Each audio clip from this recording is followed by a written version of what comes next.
Hi, Adrienne here from Alice Scraps Wonderland with another project process video for you. This time I'll be taking this box that held some Turkish delights at Christmas and altering it. I'm going to start by tracing the shape that I cut out previously on my silhouette die cut machine. You can choose to use a ruler if you want, but I found that I actually was cutting pretty straight without it, so I'm just using a blade for that. And I'm taking the label off the back of this box. You can use a blade to help you get those stubborn bits off, and I'm just sanding it clean. Now I'm going to take that shape that I cut out of chipboard and trace it onto the inside of the box so I know about where it's going to lay out when I eventually put it in. I'm also taking this lid from a jar and I'm going to use it to pop that chipboard shape up off of the back of the box. And so I'm going to trace around that lid so that I know where to drill a hole at. I'm just going to be using some safety lenses and my Dremel tool with a bit that's large enough to get these fairy lights through. I'm just checking the sizing and seeing which one I want to use. And make sure you have a piece of wood underneath so that you don't drill a hole into your craft table. And I'm just double checking to make sure that that actually fits. And now I'm moving on to painting the whole surface with white gesso.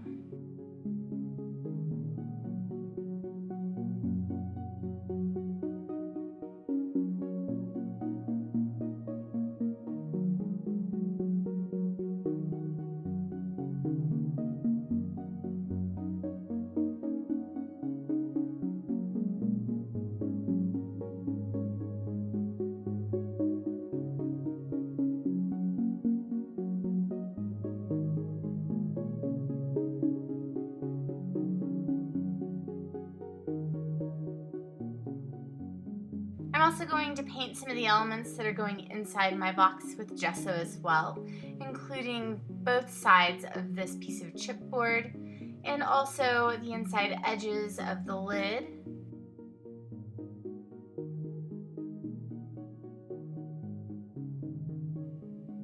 As well as a few more metal embellishments that I'll be placing inside the box.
I'm also going to gesso the top of this lid so that it makes it easier for the glue to adhere to the back of the chipboard.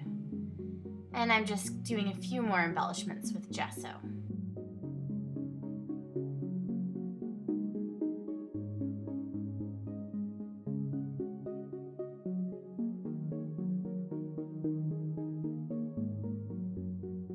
Now I'm taking some heavy body gel and applying it to the inside portions of the lid so that I can stick it down into the box. And I'm just cleaning up some of that excess glue that squeezed out. And now I'm going to go in with some impasto paints and I'm going to give the whole box a wash of color.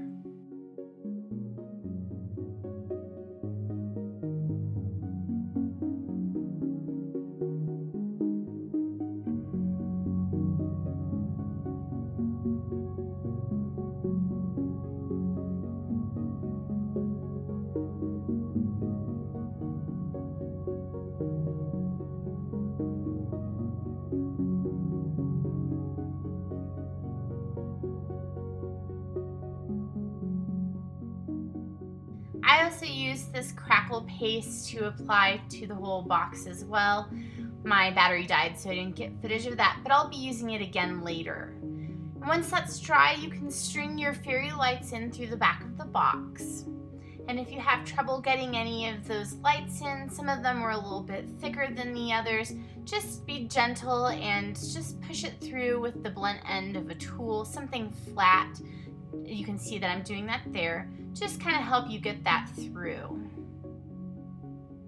You can also widen the hole a little bit with the tool if you need.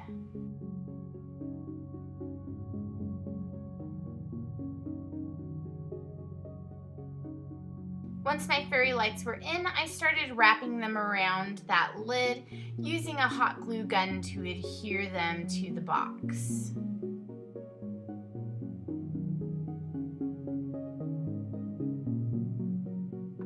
I wanted to make sure that my lights were spaced out nicely and that they weren't all congregating in the same area when I wrapped them around. So sometimes I would wrap it around my finger to shorten the length of wire in order to get the light to be placed in a different spot. Just take your time with this part.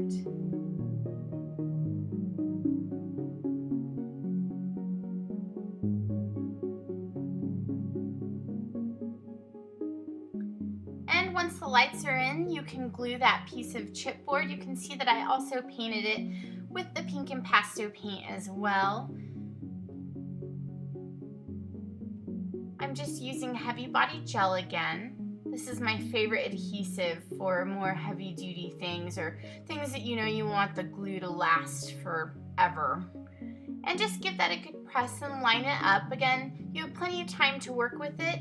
And I just set that on top to keep it pressed down properly while drying. And now you can see that I'm going to go back in with that crackle paste and I'm going to paint that chipboard piece.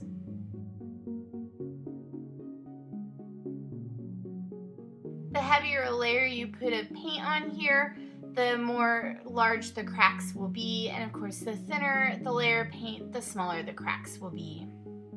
I'm moving on now to decorating some of my embellishments.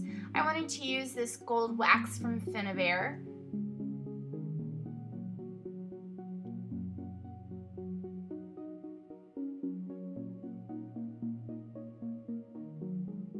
And as I'm decorating those and coloring those elements, I'm also going to be gluing them on to my project surface.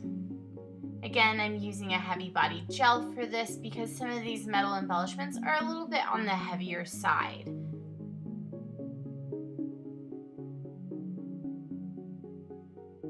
I also used some pop dots to bring that metal token up off of the other embellishment that I put down so that I could layer them one over the other. You can also see that I have my hot glue gun out, and this is because the heavy body gel takes a little while to dry, and so while that glue cures, I want the pieces to stay in place since they're on a small ledge, and so I'm using my hot glue gun to do that. Now I'm moving on to using some soft gloss gel and some of the Prima Art Stones just to add a little center to that metal flower.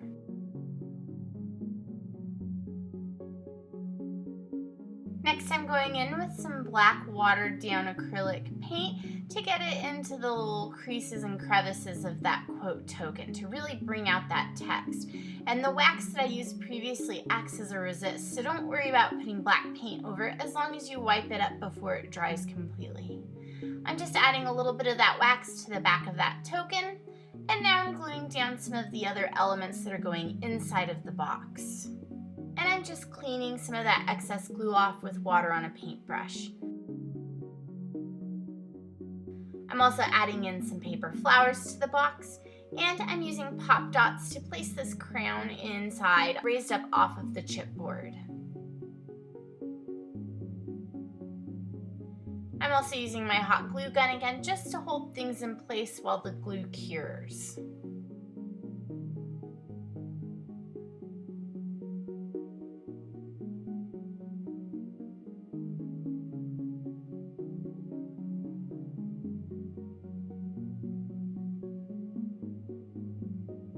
I'm I'm going back in again with some of that soft gloss gel and some of the art stones, and I'm adding it to the project.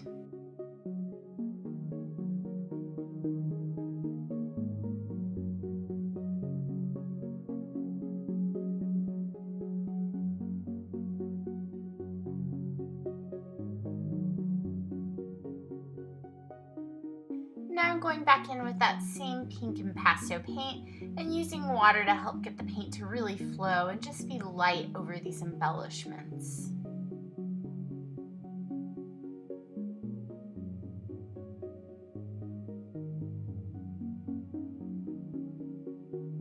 And of course, you can always use a heat tool to help you dry everything in between layers.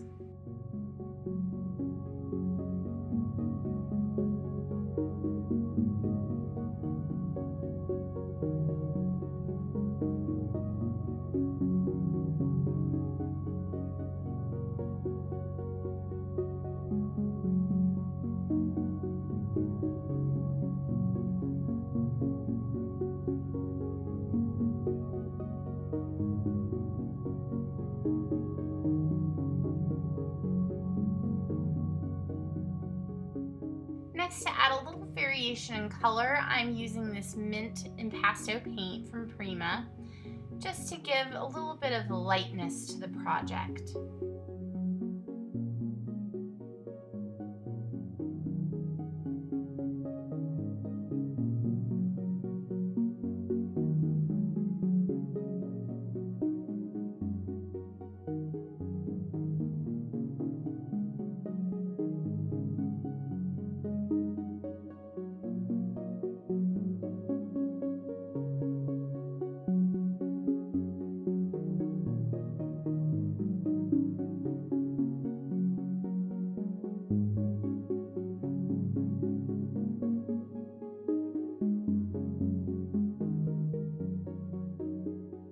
And for some final touches, I am using this Reneabouquets bee, and I just bent up the acrylic wings just a hair, and I'm using pop dots and some hot glue to attach the bee so that it sits nicely over the flower and the piece of chipboard. Now you can see what it looks like with the lights on. And last but not least, I'm adding some iridescent gems to my project. I'm going to be using hot glue to attach these to my project.